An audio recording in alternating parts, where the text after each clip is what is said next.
All right, guys. Welcome to the Westbank Real Estate Meetup tonight. Appreciate you all coming out. Emil's going to come soon, so I'm going to kick off the interviews to start with. So we have an ambitious agenda tonight. We just thought for the end of the year we want to do something different, right? So we're bringing back people that have spoke at our meetup before, right? So everyone that's up tonight has been here before. We've interviewed them in depth. If you want the full in-depth interview, definitely go to our YouTube channel and check that out and you'll see their full story. But tonight we want to be really focused, right? It's the end of the year, it's December, 23's winding down, 24's ready to start. So we just want to be really focused and learn from people today. Want to ask these past speakers, these industry people, what they learned this year and what they're focusing on / changing next year. So just gonna be really focused on those two questions. You know, we're gonna try to keep it short and sharp. I'm looking at you, Courtney. And there, but so that's the agenda. I'm very happy to welcome our first guest, who's flown in for us tonight. Dominique Gunderson. A lot of you probably know her. She's a very active flipper in our market. She does it remotely. She actually lives in Colorado now. So she's doing a lot of volume in our market. So thanks for coming, Dominique. Yeah, thanks for having me. So really, I've really got two questions for you. So I'm going to start with the first question. 23, it's been an interesting year. How have you found it, and what have been your main lessons from this year? Yeah, 23 has been a very interesting year.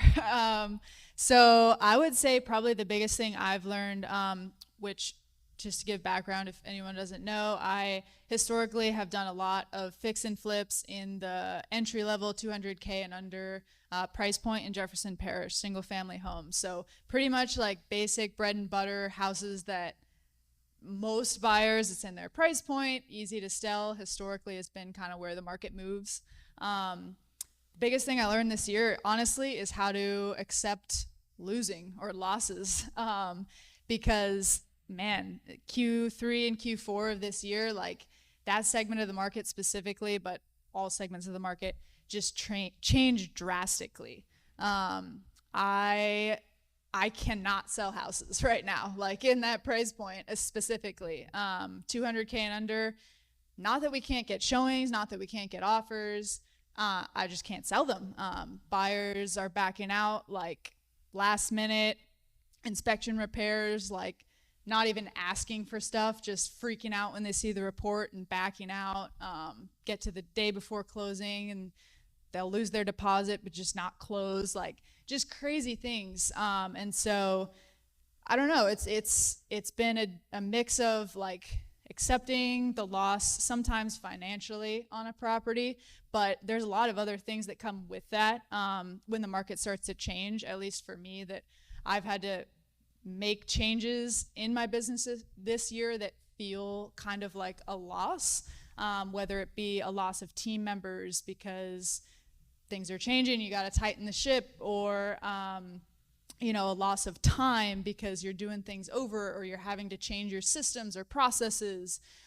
So just a lot of like losses that kind of stack up on top of each other where it just feels really weighty.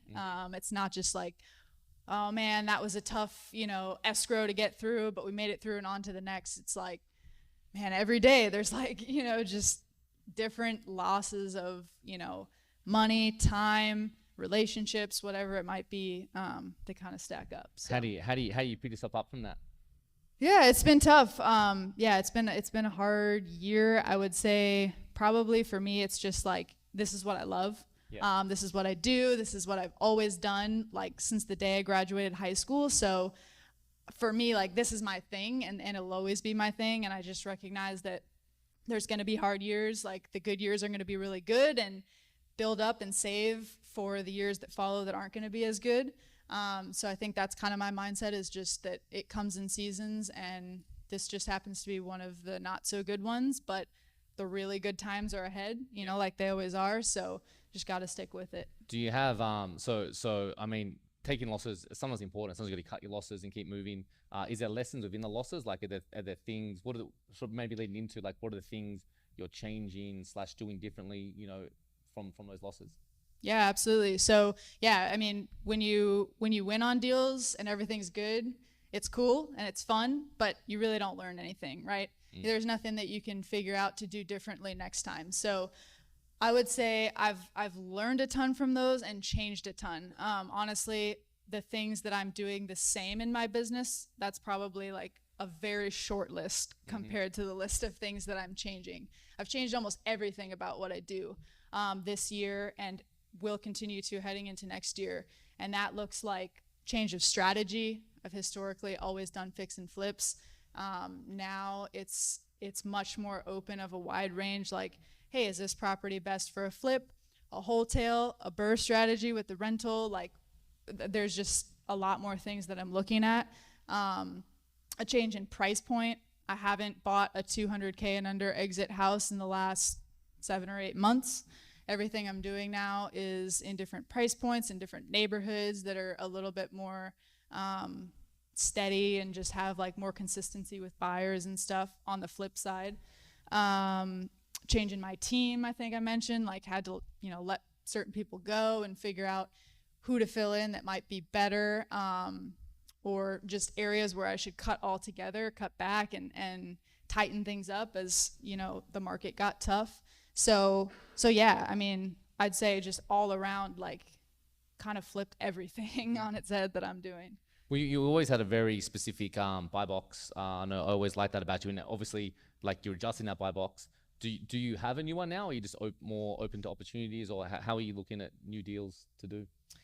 I think right now my buy box is on the fix and flip stuff. I want good neighborhoods or like areas that have limited access. Like, there's not a lot of inventory. People don't typically tend to sell. So some of the nicer areas of Gretna, Metairie, Kenner, Jefferson, just some of like kind of the hot button areas that are in the price range just above 200K and under. So I kind of want like those second to third time buyers who are a little bit more established, just, an interest rate spike or something that happens in the market doesn't absolutely throw them off to where the house is just completely unaffordable and they're making these crazy decisions, last minute, like getting cold feet.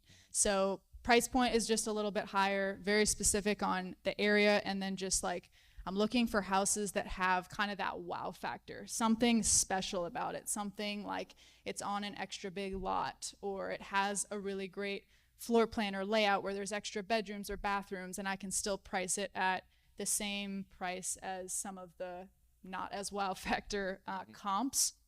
So that's on the flip side. And then pretty much everything that I've always historically done, the 200K and under single families, I'm only buying those to rent right now because it's just been that hard to sell them. Yep. Tell me on the flip side, before we wrap up, how's the buying like, right? Because obviously the selling's hard. It's always like when it's hard to sell, it's often easy to buy, and when it's hard to buy, it's often easy to sell. How are you finding the buying?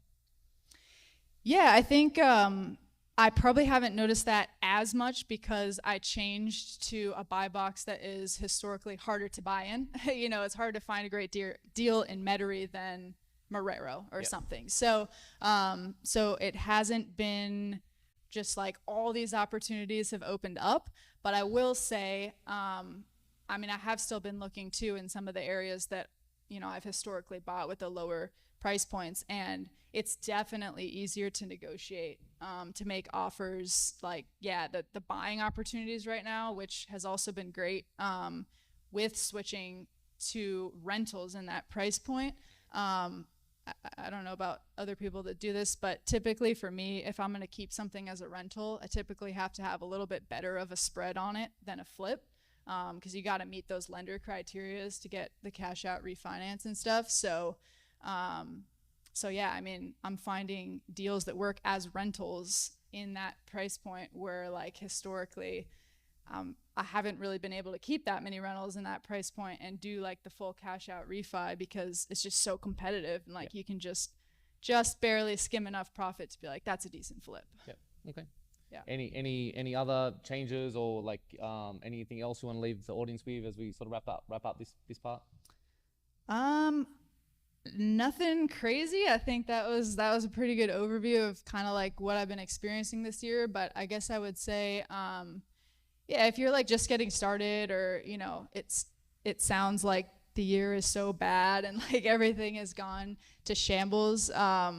It's still like a good career to be in. It's still a good market. There's still opportunities. Like I haven't stopped buying. I've just changed what I'm doing. I've just changed strategy, changed price points, whatever it is, to adjust. But it doesn't mean that, you know, it's not a good time or this isn't a good industry to be in. That's awesome. I really love what you said, that you learn nothing when you win. Like when it's easy, you learn nothing, and you learn when it's hard. And like a lot of people, they go to university, right? And they study and they learn, they spend a lot of time, and they come out with a bunch of debt.